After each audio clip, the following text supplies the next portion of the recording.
करने के बाद, कड़ी मेहनत करने के बाद, पढ़ाई करने के बाद कोई विद्यार्थी एग्ज़ाम क्वालिफाई करता है। उसके बाद आगे की मेडिकल इंटरव्यूज़ तमाम तरीके की चीज़ होती हैं और आपको पता है कि कल आपकी जॉइनिंग होनी है और जॉइनिंग से 1 घंटा या आधा घंटा पहले आपको पता चलता है कि आपसे आपकी नौकरी जो आपके हाथ तक तो आ गई थी, बस सैलरी आना बाकी था। आप श्योर थे, खुशियाँ बांट चुके थे, माँ बाप घर में खुश थे, तमाम रिश्तेदार खुश थे, सब कोई खुश था, लेकिन वो खुशी आपसे चंद मिनट में छीन ली जाती है।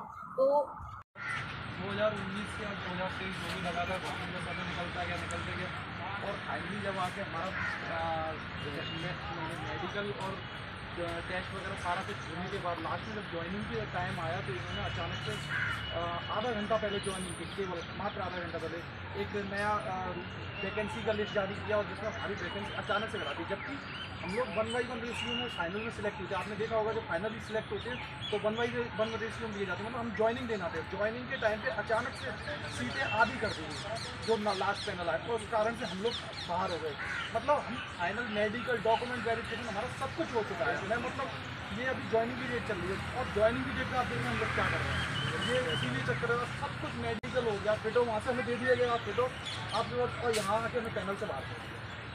आप भूलिए नहीं सर, आपने कभी भी देखा होगा तो आप ये देखिएगा अचानक से कहीं वैकेंसी डाउन होती है क्या, और वैकेंसी डाउन होती है तो स्टार्टिंग में जो आपने दिया है उससे लास्ट में आके वैकेंसी कैसे अच्छा करेगी, आधी वैकेंसी रहेगी 4 साल बाद में।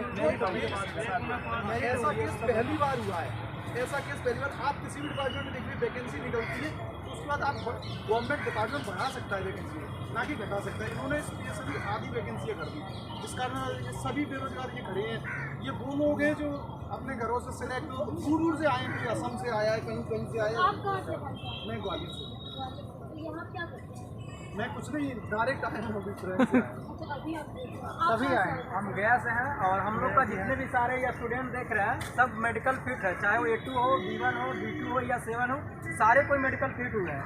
बस इसमें कारण यही है कि 2019 में जितने भी सारे पोस्ट वैकेंसी निकला था उसको 2023 में सारे मेडिकल फिट होने के बाद में मतलब फाइनल आने के फाइनल आ रहा है, उसमें क्या किया गया कि पोस्ट को रिवाइज कर दिया गया और सिर्फ B2 C1 को ही टारगेट किया जा रहा है कि B2 C1 की पोस्ट को घटा दिया जा रहा है, जबकि 2019 में जितनी पोस्ट थी उसका मात्र कम से कम समझिए 70% पोस्ट B2 C1 की थी और अभी मात्र 5% या 10% B2 C1 की पोस्ट बच रही है प्रत्येक RRC में मिलाकर। प्रत्येक RRC भाई साहब आप कहाँ से? आपकी क्या मांग है, क्या चाहते हैं? ये हम 1/1 में जो मेरिट पास करने के बाद में सभी का रिजल्ट हुआ है उसको सबके लिए पोस्ट अलॉट की जाए, यही मानना। मैडम जब B2 C1 की पोस्ट है ना वो लोअर लेवल जो अपर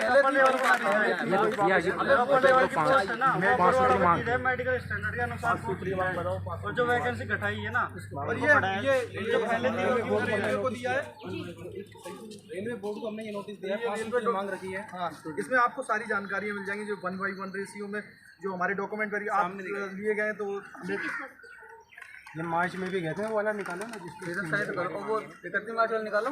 ये हमारी मांगे 5 सूत्री मांगे हैं, इसमें सारी डिटेल दी है कि हम 1/1 रेशियो में सेलेक्ट हुए और मैं वैकेंसी दी जाए और इसमें B2 C1 जो मेडिकल स्टैंडर्ड बारे में इन्होंने जिस बेस से हमें बाहर निकाला है वो भी सारी डिटेल दे रखी है। भाई साहब आप कर लो, हो गया। आप कहाँ से भाई साहब? आप यहाँ कब आए?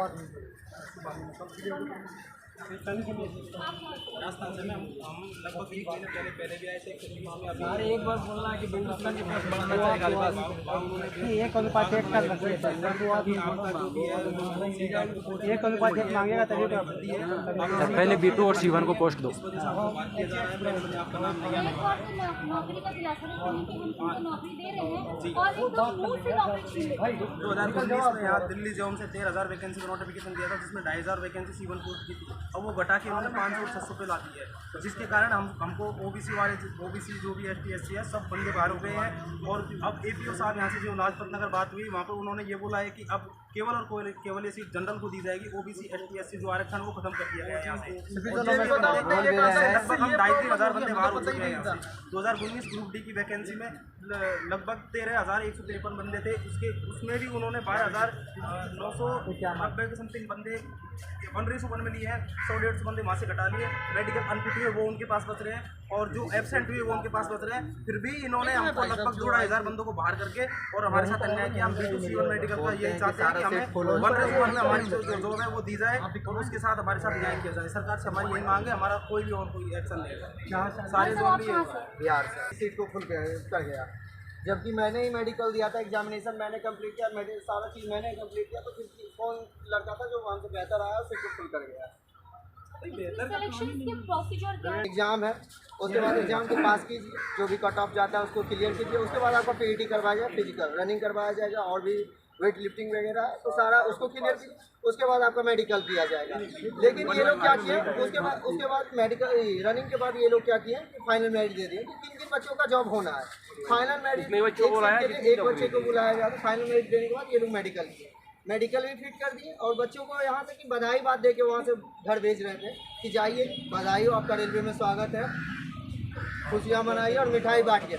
उसके बाद आपको कुछ दिन के बाद ज्वाइनिंग भेज दिया जाएगा, कुछ दिन के बाद ज्वाइनिंग भेज। अब ज्वाइनिंग देने के बाद 15 कुछ बोर्ड तो ऐसे थे जिन्होंने अपनी वैकेंसी निभाई, फिर उसको रीएडजस्ट करके सारे बच्चों को ले दिया, जैसे में चेन्नई है, हुबली वगैरह है। और एक हमारा दिल्ली जोन है, ना इनका मेडिकल का कोई लिस्ट आया है, ना ज्वाइनिंग का कोई लिस्ट आया। ये किसी भी प्रकार के बच्चों का ना लिस्ट लेते हैं ना, और कुछ पूछो तो बोलते हैं कि मुझे पता नहीं। हमारे ऊपर वाले अधिकारी हमको जैसे बोलते हैं वैसे करते हैं, हम कुछ भी बताने के लिए तैयार नहीं है और बोलते हैं जिनसे मिलना है मिलो, रेल मंत्री से मिलना है रेल मंत्री को, किसी से मिलना है तो मिले, मेरे हाथ में कुछ नहीं है। हाँ, पूरा बनवान। अब ज्वाइनिंग के आधे 1 घंटे पहले आप सीट को रिवाइज करते हो किस आधार पे, और बोलते हैं कि आप नोटिफिकेशन 70 पेज का मैंने डाला है, 70 पेज में कहीं लिखा हुआ है कि मेरे हाथ में इतना पावर है कि मैं उसे घटा सकता हूँ, मैं उसे बढ़ा सकता हूँ। बढ़ाया 4 साल जो हमारे हेडक्वार्टर CS है, दिल्ली के CS जो है, हाँ, कि मेरे पास अधिकार है, मैं सीट को रिवाइज करूँ, घटा भी दूँ, बढ़ा भी दूँ, कोई दिक्कत नहीं। यहाँ तक कि उन्होंने ये भी बोला कि अगर ज्वाइनिंग अभी गया हुआ है सभी बच्चों का, तो अगर फिर से हम रिवाइज करते हैं सीट को और उसमें अगर कोई पोस्ट के लिए 4000 सीट है और रिवाइज किए 3000 ही बचा, तो 1000 बच्चों का मैं ज्वाइनिंग कैंसिल कर दूंगा, 1000 बच्चों का ज्वाइनिंग कैंसिल कर दूंगा, उसे भी ज्वाइनिंग के लिए नहीं बुलाऊंगा। या ऐसा मेरे पास हक है। वो बोलते हैं नोटिफिकेशन में ऐसा लिखा हुआ है, हमारे पास आना चाहिए। और मिनिस्ट्री के यहाँ मिलने यहाँ रेल मंत्रालय में भी, तो वो लोग सुने हैं, बोले कि आप जहाँ तक होगा हम करेंगे, लेकिन गारंटी हम नहीं लेते कि आपको क्लियर कर देंगे। जहाँ तक होगा हम करेंगे, कहाँ तक होगा? 4 साल लौटाओ हमारे। आपने वो बोले हाँ 4.5। आप क्या करते हैं, मतलब अभी तो ये नौकरी नहीं, बस इस नौकरी के चक्कर में मैंने इतना खोया कि लगभग 2-3 लाख रुपए खर्च कर चुका हूँ जयपुर में रह रहे कि मैंने पढ़ाई करी है। उसके बाद मेरे को मतलब रिजल्ट लगभग 3 साल में तो एग्जाम ली, उसके बाद 1 साल इसको रिजल्ट देने में लग गया, फिर इतना टाइम लगा कि 4.5 साल आज हो गए हैं। इसके कारण इतना तो पैसा खर्च कर दिया, फिर भी उन्होंने लास्ट में जाके जो ज्वाइनिंग थी, मैं तो ये मानता हूँ नौकरी हमारी लग चुकी थी, उसके कारण जब भी उन्होंने रिवाइज करके हमको बाहर कर दिया है। अब इसका कोई हमारे पास कोई वो नहीं है किसी दिन से हम ज़बरदस्ती कुछ कर सके, ज़बरदस्ती हमको बाहर कर दिया है। हवाला देते हैं कि कोविड आ गया था, इस कारण से वैकेंसी डिले हो गया और कुछ वैकेंसी डिले हो गया, लेकिन उसको पोस्ट की जरूरत थी, हालांकि बादल इनसे मैं थोड़ी मतलब छीन रहा हूँ, मैं तो बोल रहा हूँ कि मेरा जो हक है वो हमें दीजिए, क्योंकि मैंने आपका एग्जाम पास किया, आपका PET पास किया, आपका फिजिकल पास किया, मेडिकल पास किया। अगर नहीं कुछ पास होता तब तो लिस्ट दीजिए, हमें पहले ही बात कर देना चाहिए। फाइनल लिस्ट में जब आप ही ने तो फाइनल लिस्ट जारी किया कि आपका सिलेक्शन हो गया, और जब ज्वाइनिंग की बारी आई, जैसे हमसे कम मार्क्स वाले बच्चे हैं वो जैसे 49 से लिस्ट उठाई गई है PWS या इनकी जनरल की 72, तो 72 मार्क्स वाले सिलेक्टेड है और यहाँ काफ़ी 78 80 नंबर होने के बाद भी मैं बाहर हूँ। 100 नंबर में के 80 नंबर है, और क्या मैं 100 की 100 लाख के मेरिट में सिलेक्शन है मेरा। ये बेरोजगार है, कुछ कर भी नहीं सकते, पैसा नहीं है आगे पढ़ने के लिए।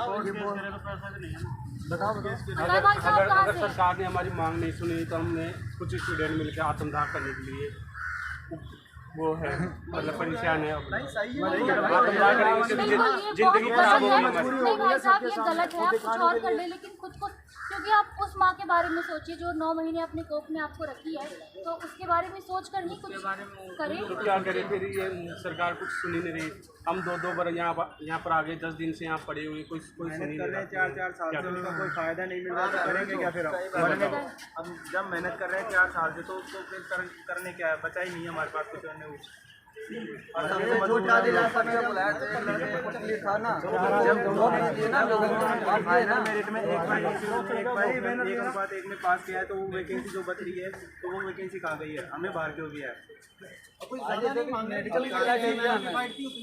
2019 में जितनी वैकेंसी है उतनी पर सारे को लिया जाए, सारे को पोस्ट मिल जाएगा। सिर्फ वैकेंसी को रिवाइज नहीं किया, अगर रिवाइज करना तो 5-10% इधर उधर पोस्ट होती है और वो भी होगा तो बढ़ सकती है घट सकती है थोड़ा नहीं।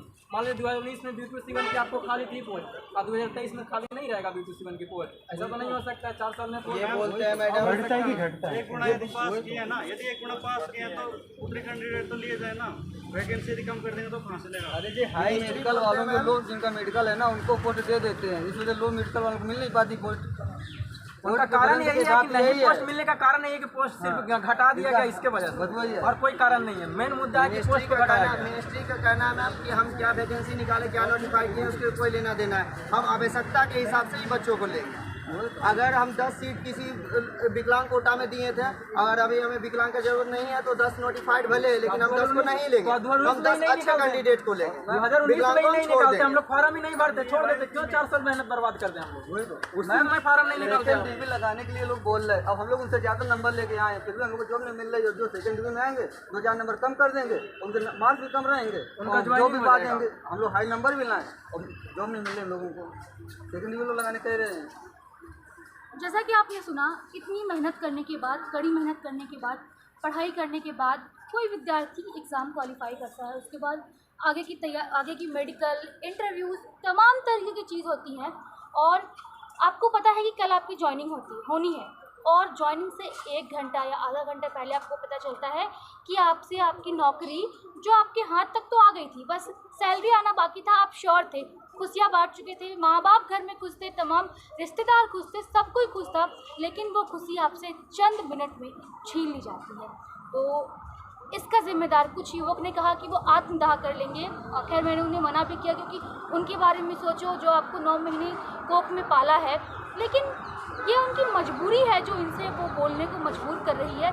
क्योंकि जाहिर सी बात है, नौकरी आपके, वो क्या कहावत है ना, मुंह तक तो आई लेकिन गले में नहीं उतरी, तो ये हो गई है इनकी हालत। आखिर अगर ये कुछ करते हैं तो इसका जिम्मेदार कौन होगा, इनकी जिम्मेदारी कौन लेगा? क्योंकि जाहिर सी बात है, रोज़गार है, 22 साल, 23 साल, 24 साल, 25 साल के ये युवा हैं, इनके घर वाले की कुछ अपेक्षा है कि नौकरी करे, हमारा बच्चा घर में हम शांति से रहे, हमारा बच्चा शांति से रहे, अपना नाम कुल सब रोशन करे। और देखा जाए तो नौकरी हाथ तो आई लेकिन मिली नहीं।